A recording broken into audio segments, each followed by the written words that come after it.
Thank you for starting your week with us. Hello and welcome to this edition of Arirang News. I'm Ijun in Seoul. After last week's U.S., U.K. and French airstrikes in Syria, questions are mounting over where the war in Syria is heading. Western countries launched the airstrikes in response to a suspected chemical weapons attack in Syria by Bashar al-Assad's regime.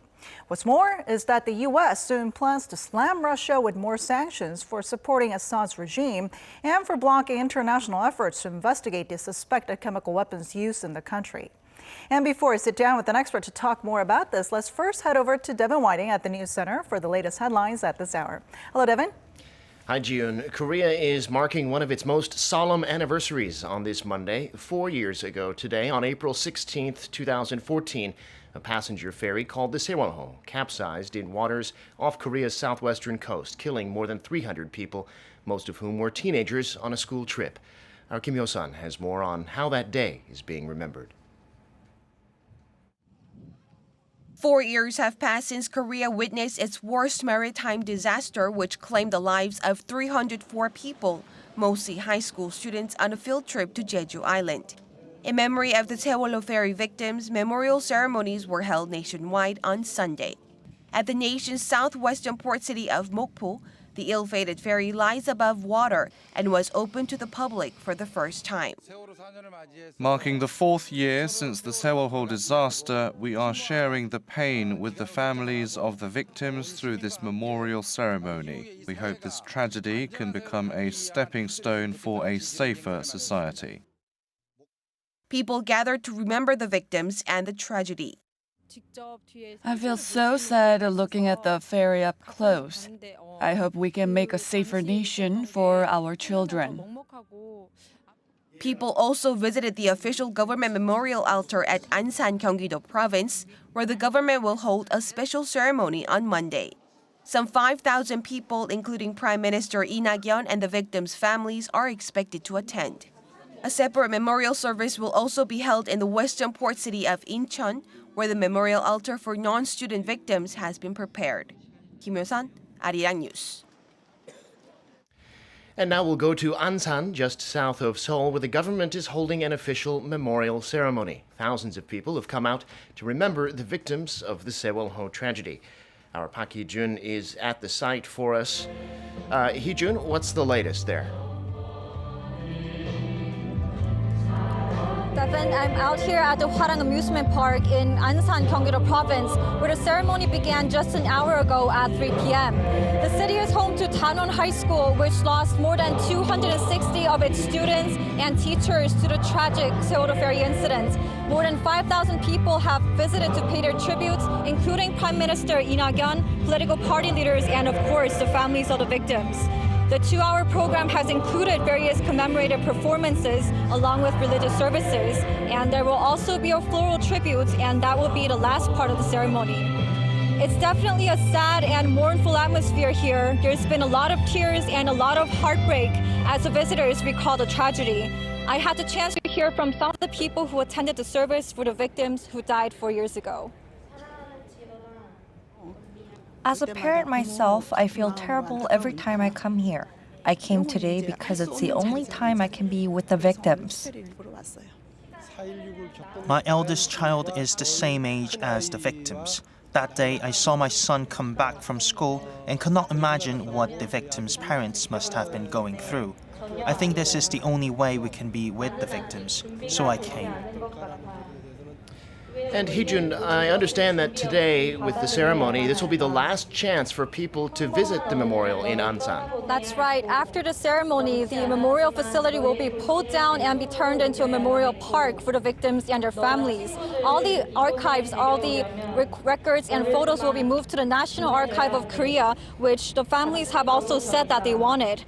But there are mixed feelings because for 4 years it has been an important place for the people who wanted to pay their respects to the victims. More than 720,000 people have visited the Memorial Hall, but after today they won't be able to come back until the Memorial Park is ready. Back to you, Devin. All right, thanks for that, Hee-jun. Our Park Hee-jun reporting from Ansan. Now, the summits coming up between the two Koreas and between North Korea and the U.S. have prompted other countries in the region to try and make sure their interests are reflected. China and Japan held rare talks on Sunday about North Korea-related issues and also branched out into other areas where their ties have been strained. And it appears those talks went well. Lee Ji-won reports. Chinese Foreign Minister Wang Yi visited his Japanese counterpart Taro Kono in Tokyo on Sunday to discuss ways to improve their relationship, as well as the issue of North Korea's nuclear program. It marked the first time in 8 years for China's top diplomat to visit Japan alone. At the meeting, the two sides agreed that the countries should continue to impose economic sanctions on North Korea in accordance with UN Security Council resolutions, and that China and Japan must closely cooperate to achieve their common goal. I hope our two countries can work together towards our common goals and cooperate together so North Korea will completely and irreversibly denuclearize in a verifiable manner. The two sides also shared thoughts on thawing their frosty relations. I see this meeting as Japan having a forward-looking view towards relations with China. Through this visit, I hope during the high-level exchange, we can exchange opinions. They sought to take their territorial dispute regarding the East China Sea in a future-oriented direction. Kono told reporters that it's difficult to improve ties without stabilizing the area, adding that the two saw eye to eye on the importance of making it an area of peace, cooperation, and friendship. Tokyo's diplomats said they hope to organize reciprocal visits by their leaders. This comes after Beijing and Tokyo saw their ties strained to the limit from a dispute over the ownership of a group of uninhabited islets in the East China Sea, known as Senkaku in Japanese and Diaoyu in Chinese. But with Tokyo having displayed a friendly attitude toward Beijing since last year, which according to Wang led to his visit to Japan, there are high expectations that the two will rebuild their ties in the near future. The two diplomats met again on Monday to hold their fourth China-Japan high-level economic dialogue, also a first in 8 years. As both countries have had the U.S. impose heavy tariffs on them recently, there's plenty of interest over what might come out of the meeting. Lee Ji-won, Arirang News. This afternoon, Korea's National Election Commission is going to decide the fate of the chief of the Financial Supervisory Service, Kim Ki-sik, who's accused of ethical lapses when he was a lawmaker in the National Assembly.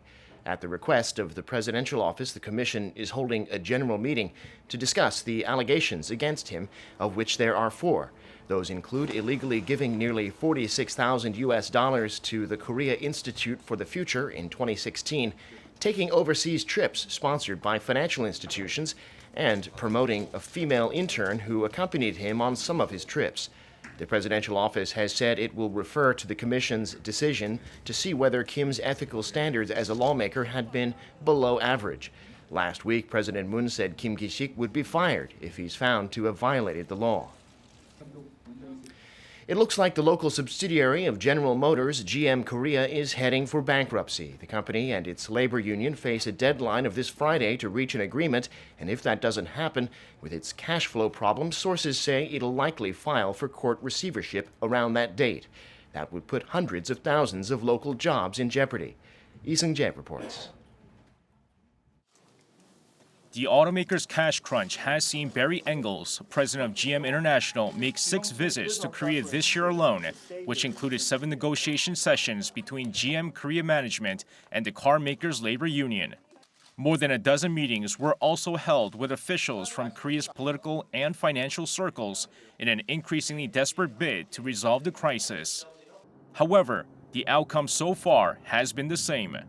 With the hardships facing GM Korea showing no signs of easing, the automaker is now on the verge of filing for bankruptcy. After failing to come to an agreement during their 8th negotiation last week, GM President Dan Amin hinted that its Korean unit will file for bankruptcy, reiterating that the April 20th deadline for the company and its labor union to come to an agreement will not be delayed. According to a person familiar with the matter, GM Korea is expected to apply for bankruptcy protection around that date. It has warned the labor union that if it doesn't accept drastic restructuring measures, the car maker is likely to gradually shut its production facilities, leaving only design, R&D, sales and services operations in Korea. In the worst-case scenario, bankruptcy would mean 300,000 job losses. This would also mean GM Korea would need about $465 million by the end of April to cover severance payments and other expenses, as some 2,500 employees recently applied for voluntary retirement in exchange for severance pay and hefty cash payments. According to an expert, while massive layoffs are imminent, as the court will order restructuring first, it remains to be seen whether GM Korea can be salvaged or there's no other option than liquidation. Lee Seung-jae, Arirang News. I'm Devin Whiting, and those are your news headlines for this hour.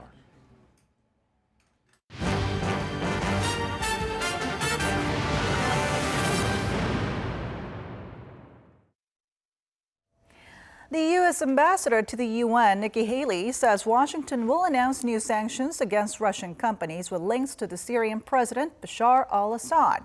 Now, her comments on Sunday came after the U.S., UK, and France carried out airstrikes on targets in Syria for a suspected chemical weapons attack earlier this month. Our Nuaram has more.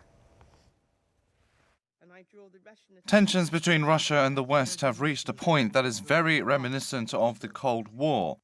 The US and Russia again traded barbs at the UN Security Council over the weekend, with Russia's UN ambassador condemning the joint airstrikes on Syrian chemical weapons facilities as a violation of international law. He said they dealt a blow to the political settlement in the divided Middle Eastern nation. Syria and its ally, Russia, deny any poison gas attack took place, but Western nations say it did. The U.S. envoy to the UN, however, did not back down, hinting at more use of force to future Syrian chemical attacks. I spoke to the president this morning, and he said if the Syrian regime uses this poisonous gas again, the United States is locked and loaded. She also told a CBS interview that new sanctions against Russian companies with links to the Assad regime would be announced on Monday. She indicated they would be aimed at sending a message to Russia, which she said has blocked 6 attempts by the UN Security Council to make it easier to investigate the use of chemical weapons. As the pressure mounts on Moscow, President Putin warned that further Western attacks on Syria would bring chaos to world affairs. In a statement, the Kremlin said Putin and his Iranian counterpart, Hassan Rouhani, another Assad ally, agreed the Western strikes had damaged the chances of achieving a political resolution in the 7-year Syria conflict. Noadam, Arirang News. And to tell us more about this, Professor Kim Hyun-wook from the Korea National Diplomatic Academy joins us in the studio today. So good to see you. Thank you. All right, so let's first start off by talking a little bit about the background of this ongoing conflict in Syria. So many countries involved now, and we know that Western countries, including the U.S., have said the use of chemical weapons in Syria is crossing that red line. Yes, I think the use of chemical weapons have been regarded as one of taboo in international society because of its brutality and inhumanity. So I think in 2013, when there were usage of chemical weapons by Syrian government, at that time the Obama government also touted it as a red line, but did not respond appropriately. Did not do anything about it. So there was a serious criticism within the United States and within the international community about the inaction of President Obama. But we don't know what's the truth. I mean, Syrian government and Russian government argued that it is not Syrian government that have used chemical weapons. So I think now the Organization for the Prohibition of Chemical Weapons, which is the United Nations, national agency, is now in Syria to, check out whether it is really Syrian government that have done using the chemical weapons or not. But actually, because of this brutality of the character of the chemical weapons, the president, Trump has used, military actions against it before and also this time again. So, I mean, what would it mean then if it actually turned out that the Syrian government didn't use chemical weapons? Well, I think in that case, maybe there will be apologies by the United States. But I don't think that's true because the U.S. has all the important intelligences about what's going on in the international community. And I think they made it clear that it is the Syrian government that has used chemical weapons. All right. So there are concerns that this war in Syria is getting bigger, involving more countries, and is getting more serious. In fact, we heard earlier in our newscast that the U.S. plans to slam some new sanctions on Russia for supporting the Syrian government. So what are we expecting on this front in regards to Russia-U.S. relations? Well, the basic posture of the President Trump on this area is not to intervene so much, actively, because of his basic tendency not to intervene in international, affairs so much. It's America first. He wants to focus on the interest of the United States. Does not want to use too much money outside, whether in military actions or some other issues. I don't think he's willing to go out there, intervene too much in a degree to have conflict with the Russian government. Maybe this time the military strike on Syrian, facilities also have aimed only to focus on prohibition of use of chemical weapons this time. So I'm not sure if he would go that far to have a serious conflict with the Russian government. But I think the issue would be who are in the cabinet of the Trump government. The new security advisor, John Bolton, I think he's a very pro-hardline military option person who is against Mattis, Secretary Mattis, who is very serious, who has experienced that there should be no military action because of the U.S.-Russia conflict possible. So I think it's more about the inner bureaucratic conflict, which determines the future course of Trump government later on, not the Trump, President Trump himself. Okay. Now, what's interesting, though, is that the UN Security Council actually rejected a Russian resolution, which would have condemned the U.S. and U.K. and France for carrying out those airstrikes in Syria. And what's interesting is that we heard Russia, China, and also Bolivia voted for the resolution. So where do we see this going for all the countries involved now? Yes, I think things are getting more serious in United Nations UN Security Council. I think it's also divided within the Middle East area. The crescent of Shia Islams, which is kind of expanding now.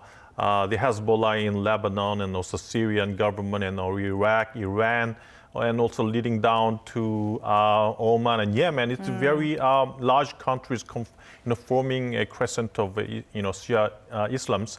And against that, the U.S., Israel, and Saudi Arabia are kind of trying to cope with those countries. And also, as I have mentioned, John Bolton, who is aiming to collapse the regime in Iran, is clearly against this kind of group. And also, this is also overt now in UN Security Council resolution with the Russia and China supporting this group. So I think even though Trump government does not want to intervene too much in escalating the conflict in the international community, I think the conflict itself is now becoming a reality, at least at the United Nations Security Council. So talking about chemical weapons, I think North Korea kind of comes into play here because back in February of this year, a leaked UN report indicated that North Korea actually sent Syria more than 40 items related to ballistic missiles and chemical weapons programs, and back in 2012, between 2012 and 2017. Yes, there have been close ties between Syria and North Korea, not only on chemical weapons, but other military cooperations, including nuclear and other missile capabilities. A lot of technologies has been transferred to Syrian government from North Korea. One media reported that even at the production facilities, which has been the target of the recent military strike of the United States, there were several North Korean scientists and technicians who were supporting and giving advice to the Syrian government about the technologies of chemical weapons productions. So I think it's very serious implication. Which means that when there was assassination of Kim Jong-nam in Malaysia, North Korean agencies have been using the chemical weapons to assassinate Kim Jong-nam. So I think, this kind of a strike on Syria would have a very important implications for the North Korean issues later on. So you mentioned Trump's new security advisor, John Bolton, and how he might have impacted this whole situation in Syria and the airstrikes, U.S. airstrikes on Syria. Now, we have that North Korea and U.S. summit coming up. So, and obviously John Bolton is the new national security advisor. So how do you think that might affect the upcoming summit, his presence? Well, I think the North Korea would kind of feel, frightened or concerned about the recent strike on Syria. Clearly the focus of North Korean leader Kim Jong-un is how his regime would be guaranteed its security and safety. Unless that is guaranteed, I don't think Kim Jong-un will be willing to go out there and denuclearize itself. But I don't think it would be easy, for the states to give any measures to guarantee its regimes. I mean, Kim Jong-un, whatever he gets obtains as important measures to, guarantee his regime, I don't think he will be really satisfied. I mean, to the last minute, he would doubt and what the U.S. intentions will be later on. If finishes denuclearization, maybe he will be still the target and victims of, assassinations or decapitations of the, United States. All the kind of concerns, I don't think would make him, seriously think of denuclearizing itself. Okay. So that's one worry I have. And also, secondly, even though there will be successful North Korea-U.S. summit meeting, which I think Trump wants and Kim Jong-un wants, the afterwards, the implementation process, I don't think will be easy because of all these concerns of Kim Jong-un and also such a, policy, objective of the United States not to repeat the previous failure.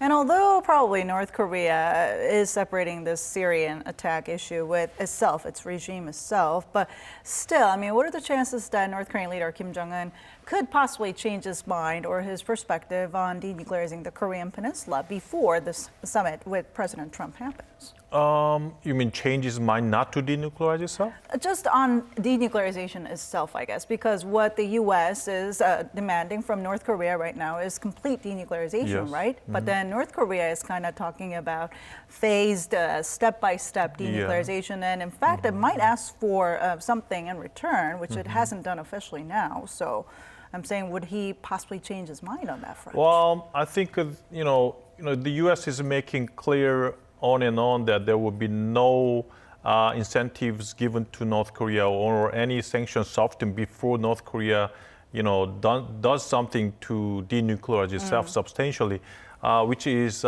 different from the North Korean, approach. As you mentioned, that North Korea wants to have, face-to-face incentives given to North Korea by way of, processes of achieving it to its denuclearization. They're still sticking to their own stance. South Korean government, I think, is now trying to do something coordinating these two different stances. I think so. That's what that's why I'm thinking that the summit meeting, the agreement will be only for the agreement itself. I mean, they would not contain any details. They would just have, maybe 2 or 3 steps, very simple steps. Two countries would agree upon denuclearization, and accordingly, there will be incentives given by the states to North Korea. All these kind of, no detailed agreements. But I think what is more risky is, implementation level, process afterwards. I think it will be not easy, and maybe North Korea will try to drag on and make more time allowed for denuclearization, which I don't think Trump would allow easily. I guess this is a little shift from what we're talking about today, but I mean, obviously the Inter-Korean Summit is coming up next week, and we have the high-level talks coming up this week for preparations for that. So what are some of the things that we could keep a close eye on that regard? I think major, things that two Koreas are now discussing before the summit meeting is agenda, definitely. South Korean government have proposed a three agenda. North-South exchanges and cooperations and denuclearization, and also how to have a perpetual peace in the Korean Peninsula, including military, easing the military tensions. But these are things that have not been accepted by North Korea. So based upon South Korean government position, there will be more talks with North Korea. What will be the ultimate agenda in the summit meeting, and in specifics, what would be the specific agenda based upon these main agenda. And second thing would be more about the logistical things. First would be the protocol things, and second would be media report, and third would be safety guard issues. So all these things would be, detailed discussions between two Koreas. For example, if Kim Jong-un, walks and cross the demilitarized zone, would he also come with his wife, or in what level would President Moon go out there and welcome Kim Jong-un? All that kind of specific protocol things that we'll talk more. All right, we'll definitely keep our eyes on the high-level talks coming up this week. Thank you so much for your insight today. Thank you. And that brings us to the end of our show, but stay tuned to Arirang for more news updates throughout the day. As always, thank you for watching and goodbye.